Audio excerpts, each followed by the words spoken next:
गौतम बुद्ध जगह जगह घूमकर लोगों को उपदेश दिया करते और अच्छे विचारों को बांटा करते थे। इसलिए लोग उनसे खुश हो जाते थे। लेकिन कुछ ऐसे भी लोग थे जो गौतम बुद्ध से ईर्ष्या करते थे। एक बार गौतम बुद्ध अपने शिष्यों के साथ भ्रमण कर रहे थे कि तभी एक व्यक्ति उनके पास आया और उन्हें ढोंगी तथा पाखंडी बोलने लगा। यह सब सुन लेने के बाद भी महात्मा बुद्ध ने कोई प्रतिक्रिया नहीं दी। वे शांत और चुपचाप रहे। ऐसे में उस व्यक्ति ने फिर महात्मा बुद्ध को गालियां दी और उनके पूर्वजों के बारे में भला बुरा कहने लगा। लेकिन फिर भी महात्मा बुद्ध ने कोई प्रतिक्रिया नहीं दी। वे शांत रहे। यह सब देखकर उनके शिष्य और वहां मौजूद लोग अचरज में पड़ गए कि गौतम बुद्ध उस व्यक्ति को जवाब क्यों नहीं दे रहे। कुछ देर बाद वह व्यक्ति अपने आप शांत हो गया।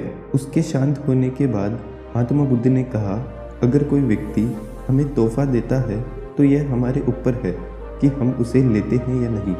अगर हम उसे अपनाते हैं तो वह हमारे पास आ जाता है, और यदि हम उसे नहीं अपनाते तो वह उसी व्यक्ति के पास चला जाता है जिसने वह तोहफा दिया था। उसी प्रकार इस व्यक्ति द्वारा दिए जाने वाले अपशब्द स्वीकार करना है या नहीं, यह मेरे ऊपर है। हमें कभी भी तुरंत प्रतिक्रिया नहीं देनी चाहिए।